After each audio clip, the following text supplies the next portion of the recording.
Hello दोस्तों, Paramhans academy में आपका स्वागत है। मैं हूं शिवम पांडे और आज हम एक नया टॉपिक लेके आपके लिए आए हैं जो शिक्षा मनोविज्ञान के अंतर्गत उनके कुछ प्रमुख सिद्धांतों के बारे में आज हम चर्चा करेंगे, जो इस प्रकार हैं। आइए हम जानते हैं आज अधिगम के सिद्धांतों के बारे में। तो यहाँ पे जो बताया गया है कि अधिगम के क्या हैं, सिद्धांत हैं। सिद्धांत क्या होते हैं, इसे हम इंग्लिश में प्रिंसिपल भी कहते हैं। मान लीजिए जब कोई घटना घटती है, कोई भी चीज़ें होती हैं, तो उसमें कई रीजन होते हैं, कैसे होता है, किस प्रकार होता है, उसके बारे में हम जब जानने की कोशिश करते हैं तो वही क्या कहलाता है, प्रिंसिपल या सिद्धांत है। तो आइए हम जानते हैं अधिगम के सिद्धांतों के बारे में। तो इस पर हम चर्चा करेंगे। जो अधिगम का सिद्धांत है वो दो प्रकार का है। एक क्या है, एक व्यवहारवादी सिद्धांत है और एक क्या है, संज्ञानवादी सिद्धांत। यहाँ पे दो सिद्धांतों के बारे में हम चर्चा करेंगे। तो आइए सबसे पहले हम जान लेते हैं व्यवहारवादी सिद्धांतों के बारे में। व्यवहारवादी सिद्धांत है क्या? व्यवहारवादी सिद्धांत जो कुछ प्रमुख व्यवहारवादियों ने दिया, व्यवहारवादियों ने जो कुछ प्रमुख सिद्धांत दिया, उन्हें हम व्यवहारवादी कहेंगे, जो प्रैक्टिकल करके दिया, इसीलिए इसे व्यवहारवादी कहा जाता है। और जो संज्ञानवादी है उन्होंने कुछ प्रमुख मनोविज्ञान के बारे में कुछ बातें बताई, इसीलिए उन्हें संज्ञानवादी सिद्धांत के नाम से जाना जाता है। तो आइए हम चर्चा करेंगे व्यवहारवादी सिद्धांत के बारे में। तो व्यवहारवादी सिद्धांत के जो चर्चा हुई, इन्होंने जो कुछ प्रमुख वैज्ञानिक थे, इन्होंने सर्वप्रथम मनोविज्ञान को क्या कहा, आत्मा का विज्ञान कहा। क्या कहा? मनोविज्ञान को आत्मा का विज्ञान कहा। और फिर इसमें मनोविज्ञान को जब इसे यशवाईकरण कर दिया गया तो इसके बाद फिर एक विज्ञान आया जिसे मन या मस्तिष्क का विज्ञान कहा गया। मन या मस्तिष्क जो विज्ञान कहा गया, ये किसने कहा था दोस्तों? तो मन या मस्तिष्क का विज्ञान जिस वैज्ञानिक ने कहा था उसका नाम था पोम्पोलाजी। मन या मस्तिष्क का जो विज्ञान है वो किसने कहा? पोम्पोलाजी। पोम्पोलाजी एक मनोवैज्ञानिक थे। इन्होंने मनोविज्ञान को क्या कहा? मन या मस्तिष्क का विज्ञान कहा दोस्तों। तो आगे बढ़ते हैं। फिर इसका भी निषेध हुआ। फिर आगे मनोविज्ञान का जो कहा गया वो क्या कहा गया? चेतना का विज्ञान कहा गया। चेतना का विज्ञान कहा गया। लेकिन जब फिर इसको और आगे कुछ प्रमुख मनोवैज्ञानिक ने इसे नकारा, तो फिर उसके बाद जो है इस मनोविज्ञान को व्यवहारवादी सिद्धांत, व्यवहारवादी विज्ञान के नाम से जाना जाता है। जो आधुनिक में मनोविज्ञान को माना जाता है दोस्तों, वो क्या माना जाता है? मनोविज्ञान को व्यवहारवादी मनोविज्ञान माना जाता है, व्यवहारवादी विज्ञान माना जाता है। तो आइए व्यवहारवादी विज्ञान में कुछ प्रमुख मनोवैज्ञानिक हैं, उनके बारे में हम थोड़ा सा यहाँ पे संक्षिप्त में ही डिस्कस करेंगे। फिर आगे नेक्स्ट वीडियो में जब हम उनके सिद्धांतों के एक एक करके सभी के बारे में डिटेल में नॉलेज देंगे। तो आइए जानते हैं कि जो व्यवहारवादी मनोवैज्ञानिक थे वो कौन कौन थे, उनके क्या क्या नियम हैं। इसमें एक प्रमुख मनोवैज्ञानिक के रूप में आते हैं जो बहुत ही प्रसिद्ध हैं। आप लोगों ने भी सुना होगा, Ivan Petrovich Pavlov. Ivan Petrovich Pavlov. इनके एक पूछ लेता है कि इन्होंने किस पे प्रैक्टिकल किया था? एक कुत्ते पर प्रैक्टिकल किया था। ठीक है दोस्तों। तो इन्होंने क्या दिया? अनुक्रिया अनुबंधन का सिद्धांत दिया था। यहाँ से डायरेक्टली क्वेश्चन पूछे जाते हैं कि जो पावलोव ने दिया था सिद्धांत, वो किस पे दिया? अनुक्रिया अनुबंधन सिद्धांत। ये एग्जाम पॉइंट ऑफ व्यू से बहुत इंपॉर्टेंट है। फिर अगला है स्किनर का। यहाँ से भी क्वेश्चन डायरेक्टली पूछे जाते हैं। स्किनर का जो सिद्धांत था वो क्या था? तो इन्होंने क्या दिया था? क्रिया प्रसूत का सिद्धांत। क्या है? क्रिया प्रसूत का सिद्धांत। फिर है E.L. थॉर्नडाइक। इन्होंने बहुत ही अच्छा सिद्धांत दिया जिसे हम क्या कहते हैं? प्रयास, ट्रायल एंड एरर की थ्योरी, प्रयत्न एवं भूल का सिद्धांत E.L. थॉर्नडाइक महोदय ने दिया था। ठीक है। और अगला है C.L. हल महोदय ने, इन्होंने पुनर्बलन का सिद्धांत दिया जो कि बेहद ही इंपॉर्टेंट माना जाता है। इस प्रमुख जो व्यवहारवादी मनोवैज्ञानिक थे, ये चार इस प्रकार हैं। जिसमें हम पॉइंट ऑफ व्यू एक एक एग्जाम पॉइंट ऑफ व्यू से आगे डिटेल में आपको डिस्कस करेंगे। और आइए कुछ जान लेते हैं संज्ञानवादियों के सिद्धांतों के बारे में, क्यों इसे संज्ञानवादी सिद्धांत कहा जाता था, क्या इसका रीजन है, और इसमें कुछ प्रमुख मनोवैज्ञानिक कौन कौन से हैं जिन्होंने संज्ञानवादी के बारे में बात की। तो इसमें देखिए पहला पॉइंट है, मनोविज्ञान में एक संप्रदाय आता है जिसे हम कहते हैं गेस्टाल्टवादी संप्रदाय। उसी संप्रदाय से एक बहुत ही महत्वपूर्ण मनोवैज्ञानिक आता है जिसे हम क्या कहते हैं, मैक्स वर्दीमर। क्या है दोस्तों, यहाँ से डायरेक्टली क्वेश्चन पूछ जाते हैं कि जो गेस्टाल्टवादी संप्रदाय से मनोवैज्ञानिक संबंधित था वो कौन था। तो हम अगर ऑप्शन में देखेंगे तो मैक्स वर्दीमर अगर रहेगा तो वहाँ पे हमको डायरेक्टली क्वेश्चन में टिक करना पड़ेगा। तो एक संप्रदाय जो आती है उसे गेस्टाल्टवादी संप्रदाय कहते हैं, और उसी गेस्टाल्टवादी संप्रदाय से जो प्रमुख मनोवैज्ञानिक निकलता है वो निकलता है मैक्स वर्दीमर। और इसमें जो कुछ प्रमुख मनोवैज्ञानिक हैं आइए जान लेते हैं। संज्ञानवादियों जो सिद्धांत दिया था उन्होंने एक और वैज्ञानिक हैं कोहलर, इनका भी बहुत ही अहम योगदान रहा। और एक और मनोवैज्ञानिक हैं लेविनकोव का महोदय, बहुत ही इंपॉर्टेंट हैं ये तीनों मनोवैज्ञानिक।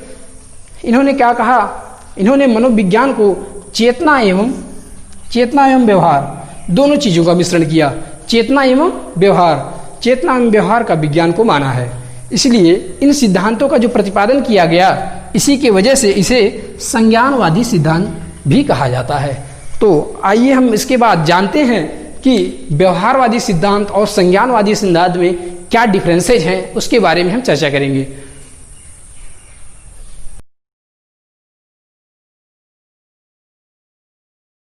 अब हम आगे डिस्कस करते हैं अधिगम में जो डिफरेंसेज है ये व्यवहारवादी सिद्धांत और संज्ञानवादी सिद्धांतों के बारे में। तो अब हम चर्चा करेंगे कि व्यवहारवादी सिद्धांत और संज्ञानवादी सिद्धांत में क्या डिफरेंस है। तो आइए जानते हैं व्यवहारवादी और संज्ञानवादी सिद्धांतों के बीच डिफरेंस। इसमें देखिए 3-4 पॉइंट बहुत ही इंपॉर्टेंट हैं। व्यवहारवादी सिद्धांतों में कुछ प्रमुख मनोवैज्ञानिक ने अपने अपने जो मत दिए, उसमें सबसे इम्पॉर्टेंट आता है पुनर्बलन। ये जो पॉइंट है बेहद ही इम्पॉर्टेंट है, आपको आगे भी बताया जाएगा। पुनर्बलन क्या होता है, आप किसी भी चीज़ को जब सीखने की कोशिश करेंगे तो आप सीखेंगे कब, जब आप उस विषय वस्तु के प्रति आपका जोश, जुनून एवं जज्बा होगा। उसी को इस भाषा में पुनर्बलन और इंग्लिश भाषा में रीइंफोर्समेंट कहा जाता है। रीइंफोर्समेंट। और फिर इन्होंने एक बात की, अप्रेरणा मतलब होता है मोटिवेशन। किसी भी चीज़ को अगर आपका मान लीजिए लक्ष्य है तो आपको हमेशा मोटिवेट होके उस लक्ष्य के प्रति हमेशा पॉजिटिवली काम करना पड़ेगा। इसीलिए अधिगम करने के लिए ये बहुत ही इम्पॉर्टेंट पॉइंट है अप्रेरणा, और अनुक्रिया ही उतनी ही इम्पॉर्टेंट है, क्योंकि आप किसी भी विषय वस्तु के प्रति जब आप क्रिया नहीं करेंगे तब तक क्या होगा, अधिगम नहीं होगा। और अधिगम तब तक नहीं होगा जब तक आपका कोई उद्दीपक का मतलब क्या होता है दोस्तों, लक्ष्य होता है। आपका जब तक कोई लक्ष्य नहीं होगा तब तक आप क्या करेंगे, कोई अनुक्रिया नहीं करेंगे। इसीलिए कहा जाता है कि हमेशा आदमी को लक्ष्य बना के चलना चाहिए। अगर आपका लक्ष्य है अच्छा है तो आप उसी के प्रति अगर आप उतनी ही जोश और जज्बे के साथ मोटिवेट होके आप अगर लगातार मेहनत करेंगे तो आप अवश्य सफल होंगे। इसीलिए अधिगम के जो पॉइंट में ये 4 पॉइंट हैं बेहद इंपॉर्टेंट माने जाते हैं। इसीलिए इसमें पुनर्बलन, अभिप्रेरणा और अनुक्रिया और उद्दीपक को रखा गया दोस्तों। और वहीं संज्ञानवादी सिद्धांतों में 4 पॉइंट इसमें भी रखा गया। इसमें सबसे पहला पॉइंट है संज्ञान, और उसके बाद फिर इन्होंने बात की जो प्रमुख संज्ञानवादी सिद्धांतों ने दिया, मनोवैज्ञानिक जो थे उन्होंने फिर बुद्धि पर जोर दिया, और फिर संवेदना, और उसके बाद समस्या समाधान पर भी इन्होंने बल दिया। फिर अगला पॉइंट है, इसके बीच हम डिफरेंस जानते हैं क्या क्या है। इसमें पहला, उसके बाद पॉइंट जो दूसरा बताया गया है, इसमें इन्होंने कुछ जो प्रमुख व्यवहारवादी सिद्धांत के जो मनोवैज्ञानिक थे उन्होंने बताया कि अधिगम जो होता है वो क्या होता है दोस्तों, यंत्रवत होता है। और क्या इन्होंने बताया, अधिगम जो होता है पशुओं में भी होता है और मानव में भी होता है। लेकिन संज्ञानवादी सिद्धांत के जो प्रमुख मनोवैज्ञानिक थे उन्होंने ये बात कही कि नहीं, अधिगम जो होता है वो यंत्रवत नहीं होता है। ये बहुत ही इंपॉर्टेंट पॉइंट है, इसके हमको बहुत ही केयरफुली देखना पड़ेगा। और फिर अगला पॉइंट इन्होंने कहा कि अधिगम जो होता है वह केवल क्या करते हैं, मानव करते हैं। यही इनका एक पॉइंट है। इन्होंने ये कह दिया कि ये क्या है, अधिगम जो होता है केवल मानवों में होता है, लेकिन व्यवहारवादियों ने क्या कहा, उन्होंने कह दिया स्पष्ट रूप से कि अधिगम जो होता है वो मानव में नहीं, पशु में भी होता है और मानव में भी, दोनों में भी होता है। लेकिन संज्ञानवादियों ने क्या कह दिया कि अधिगम जो होता है वो मानव में ही होता है। फिर अगला पॉइंट जो होता है, इसमें क्या कहा गया, इन्होंने कहा कि अधिगम जो होता है वो धीरे धीरे होता है, लेकिन वहीं जो संज्ञानवादी सिद्धांत के प्रमुख मनोवैज्ञानिक थे उन्होंने कह दिया कि अधिगम जो होता है वो अचानक होता है। एक बैग कोई भी चीज मान लीजिए घटित होती है, इसीलिए उन्होंने क्या कहा, अचानक होता है, लेकिन इसको माना नहीं गया। फिर अगला पॉइंट है, इन्होंने क्या कहा, अधिगम जो होता है अनुबंधन का परिणाम है। अधिगम क्या है, अनुबंधन का परिणाम है। जब बॉन्डिंग बनता है तभी अनुबंधन होता है, और वही अनुबंधन क्या है, अधिगम कहलाता है। और फिर इन्होंने कह दिया कि समस्या समाधान की योग्यता रखना ही क्या कहलाता है, अधिगम कहलाता है। दोस्तों इसमें देखिए व्यवहारवादियों ने कुछ जो प्रमुख सिद्धांत दिए उसमें 3-4 पॉइंट हमेशा लगातार आते रहते हैं, जिसमें प्रतिक्रिया एक शब्दावली है और सहज क्रिया है और अनुक्रिया है। तो आइए इसके बारे में हम पहले जान लेते हैं कि प्रतिक्रिया क्या है, अनुक्रिया क्या है और सहज क्रिया क्या है, क्योंकि ये चीज़ें बार बार आती रहेंगी आगे, तो इसको यहीं पे हम जान लेते हैं। और पिछली वीडियो में भी हमने इस पर डिटेल में चर्चा की है, तो यहाँ एक संक्षिप्त में ही हम चर्चा करेंगे। जो प्रतिक्रिया है उसको जानते हैं। प्रतिक्रिया क्या होती है दोस्तों, जो क्रिया के बाद फिर क्रिया की जाती है वही क्या कहलाती है दोस्तों, प्रतिक्रिया कहलाती है। मान लीजिए एक छोटा बालक है, कमरे में सोया है और एक बैग लाइट आती है तो उसका आंख जो है खुल जाता है, तो उसमें क्या हुआ, दीपक का जो जलना हुआ, लाइट जो जल रही है वो क्रिया की, उसके फलस्वरूप वो बच्चा भी उसकी आंख खुल गई, तो उससे क्या हुआ, क्रिया के बाद क्या हुई, फिर क्रिया हुई, इसीलिए क्या कहा गया, इसे प्रतिक्रिया कहा गया। फिर अगला पॉइंट है इसमें सहज क्रिया। सहज क्रिया क्या होती है इसके बारे में हम जानते हैं। सहज क्रिया जो होती है ये बच्चों में जन्मजात होती है, ये सभी मानव में होती है। जैसे आप प्याज काटते हैं और आंख में आंसू आने लगता है, यही दोस्तों क्या है, सहज क्रिया है। क्या है, सहज क्रिया है। फिर अगला पॉइंट है अनुक्रिया, इसके बारे में जानते हैं। अनुक्रिया क्या है, मान लीजिए आप किसी विषय वस्तु के प्रति जो बार बार आप क्रिया कर रहे हैं वही क्या कहलाती है दोस्तों, अनुक्रिया कहलाती है। फिर आगे हम बात करेंगे अधिगम के बारे में। अधिगम में जो नेक्स्ट पॉइंट है उसमें बताया गया है कि अधिगम क्या है, अनुक्रिया और उद्दीपक के बीच जो बंधन बनता है उसी को हम क्या कहते हैं, अधिगम कहते हैं। आइए देखते हैं कि अनुक्रिया किसे कहते हैं और अधिगम उद्दीपक किसे कहते हैं। तो इसमें देखिए पहला पॉइंट बताया गया है अनुक्रिया के बारे में, किसमें बताया गया है, उद्दीपक के प्रति की गई क्रिया।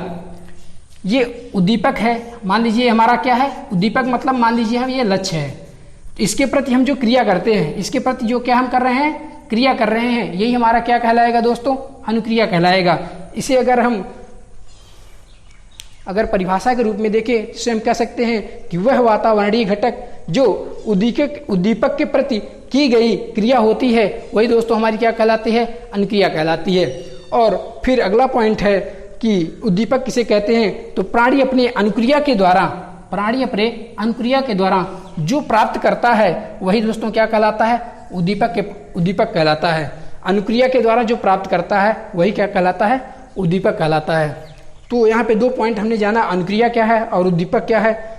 यहाँ इंपॉर्टेंट है, इसकी परिभाषाएं डायरेक्टली एग्जाम में पूछी जाती हैं। और आइए फिर जानते हैं अधिगम क्या है।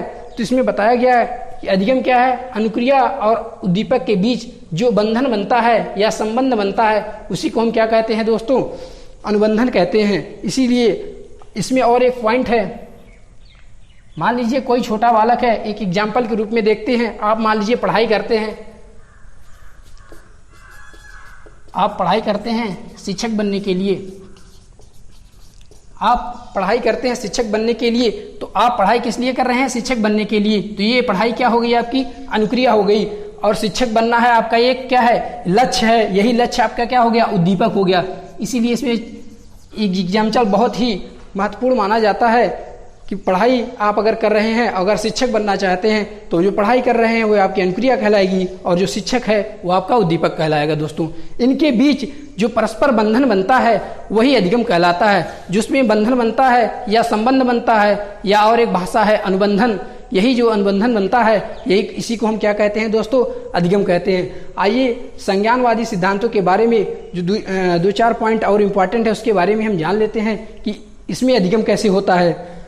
तो इसमें जो प्रमुख मनोवैज्ञानिक थे, इन्होंने बताया कि हमारे पास 5 ज्ञानेंद्रियां हैं, आँख, कान, नाक, जीभ और त्वचा। इसी के फलस्वरूप हम क्या करते हैं, हमारे अंदर जो है संवेदना आती है। इंद्रियों के द्वारा हमें क्या होता है, प्राप्त ज्ञान। इंद्रियों के द्वारा प्राप्त ज्ञान ही क्या कहलाता है दोस्तों, संवेदना कहलाता है। मान लीजिए आप किसी कमरे में सोए हुए हैं, वहाँ एक ऊपर से छिपकली या सांप गिरता है और आपके त्वचा पे चलता रहता है इस तरीके से। मान लीजिए आप सोए हैं और आपके ऊपर इस तरीके से कोई सांप चलता है, तो आपको पता चलेगा कि हमारे ऊपर कोई चीज़ रेंग रहा है। इससे क्या होता है, हमारे त्वचा के द्वारा हमें संवेदना प्राप्त होती है। जो इंद्रिय है, त्वचा ये क्या है, इंद्रिय है, इसी के माध्यम से हमें संवेदना प्राप्त होती है। इसी संवेदना से हम किसी विषय वस्तु को प्रत्यक्षीकरण करते हैं। और प्रत्यक्षीकरण कैसे होता है दोस्तों, या तो उसका हम क्या करेंगे, पहचान करेंगे। जो भी चीज़ें हैं उसके हम या तो पहचान करेंगे, और पहचान करने के बाद उसका हम नाम जानेंगे, और उसी नाम के फलस्वरूप हम उसकी क्या करेंगे, व्याख्या करेंगे। व्याख्या करने के बाद जब हम उसको प्रत्यक्ष ज्ञान हो जाता है, तो वही प्रत्यक्ष ज्ञान क्या है, मनोविज्ञान की भाषा में संज्ञान कहलाता है। और वही संज्ञान सूझ में बदलता है, और सूझ क्या होती है, समस्या का समाधान होती है, और यही समस्या का समाधान अधिगम कहलाता है दोस्तों। तो आज के लिए बस इतना ही आपके शिक्षा व्यवहारवादी सिद्धांत और संज्ञानवादी सिद्धांत के बारे में आपके लिए इतना ही आज रहेगा। और आगे हम नेक्स्ट वीडियो में अधिगम कुछ प्रमुख सिद्धांतों के जो मनोवैज्ञानिक हैं उनके बारे में हम चर्चा करेंगे। धन्यवाद दोस्तों। अगर हमारी इस वीडियो को पसंद आए तो आप लाइक करें और सब्सक्राइब करें। धन्यवाद।